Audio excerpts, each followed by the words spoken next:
Hello दोस्तों, स्वागत है आपका मेरे यूट्यूब चैनल पे। अगर आपको मेरी कहानी पसंद आए तो लाइक करें और अगर आप मेरे चैनल पे नए हैं तो सब्सक्राइब करें। सुबह होते ही राघव ने फिर से जिद शुरू कर दी कि माँ को उसके साथ चलना ही होगा। माँ ने बोला, नहीं बेटा, तू जा, मैं यहाँ ठीक हूँ, सारी सुविधा यहाँ पर है। कौन सी सुविधा माँ? मोहन की तो कोई कमाई भी नहीं है, ऊपर से 3 बच्चे, उनका खर्चा। इतनी मेहनत करता है फिर भी वैसे का वैसा ही है।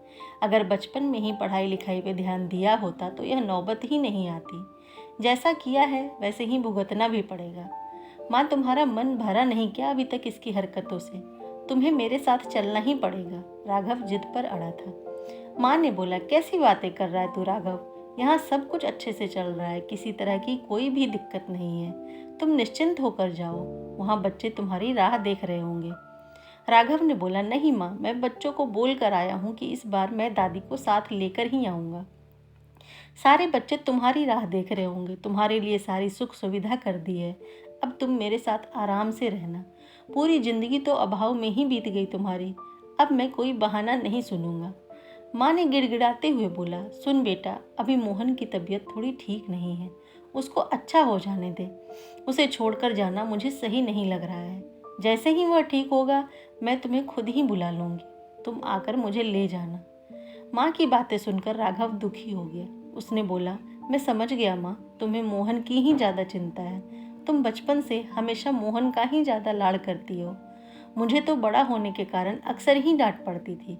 मोहन की शरारतों के लिए भी मुझे ही जिम्मेदार बना दिया जाता था। तुमने पढ़ाई ना करने पर भी मोहन को कभी नहीं डांटा। आज भी तुम्हारा बर्ताव वैसा ही है। तुम आज भी उसी की चिंता कर रही हो। अब वह बड़ा हो गया है, उसे अपनी जिम्मेदारी का निर्वहन करने दो। कब तक तुम उसकी ढाल बनी रहोगी? राघव को मोहन पर बहुत गुस्सा आ रहा था। माँ रोने लगी। उन्होंने बोला, मेरे दोनों बेटे मेरे लिए 2 आंखों के समान हैं। राघव नाराज होकर चला गया। उसने माँ की तरफ देखा भी नहीं। मोहन भाई और माँ की बातें एक कोने से सुन रहा था, लेकिन पलट कर जवाब देने का विचार उसके मन में आया ही नहीं। भाई के जाने के बाद वह माँ के पास आकर बैठ गया। उसने माँ से बोला, तुम भाई के साथ क्यों नहीं गई? तुम्हें जाना चाहिए था। भाई को बहुत बुरा लगा होगा। यहाँ मैं तुम्हें कोई आराम नहीं दे पाता, और तो और इस उम्र में बहू के साथ मिलकर काम भी करना पड़ता है तुम्हें। माँ ने बोला, बुढ़ापे में भी हाथ पांव चलते रहने चाहिए, मुझे कोई दिक्कत नहीं है। लेकिन माँ, तुम्हें भाई के साथ जाना था। अगली बार जब वो आए तो उन्हें मना मत करना, मोहन ने दुखी स्वर में कहा। माँ ने बोला, जानता है मोहन, तेरे पिताजी की कमाई में बड़ी मुश्किल से गुजारा होता था। मुझे दुकान में बैठने भी नहीं देते थे। तुम सब छोटे बच्चों की देखभाल की व्यस्तता मुझे इस बात की इजाज़त भी नहीं देती थी। दुकान का किराया, तुम लोगों का स्कूल, सब बहुत मुश्किल से चल पाता था। राघव का मन पढ़ाई लिखाई में बहुत लगता था और तू मेरे पास रहता था। पिताजी भी राघव को बहुत पसंद करते थे और बोलते, देखना, एक मेरा यह बेटा एक दिन मेरा नाम रोशन करेगा। तुम्हें डांट दिया करते थे, दिन भर माँ के पास घुसा रहता है, पढ़ाई में मन क्यों नहीं लगाता? बड़ा होकर क्या काम करेगा? और तू जवाब देता, माँ का काम। तेरे पिताजी बहुत नाराज हुआ करते थे, पर तू बिल्कुल नहीं समझता। मैं तुम्हें समझाने की कोशिश तो करती थी, पर तू मेरे से दूर जाने का नाम ही नहीं लेता था। राघव ज़्यादातर पढ़ाई में ही व्यस्त रहता था, पिताजी भी अपने काम में। तेरा मेरे प्रति झुकाव राघव को अच्छा नहीं लगता। वह सोचता था कि माँ इसको ज़्यादा प्यार करती है, लेकिन ऐसा कुछ नहीं था। मैं हमेशा राघव के खाने पीने और पढ़ाई का ख्याल रखती थी, लेकिन कम पढ़ी लिखी होने के कारण उसकी और कोई सहायता नहीं कर पाती थी।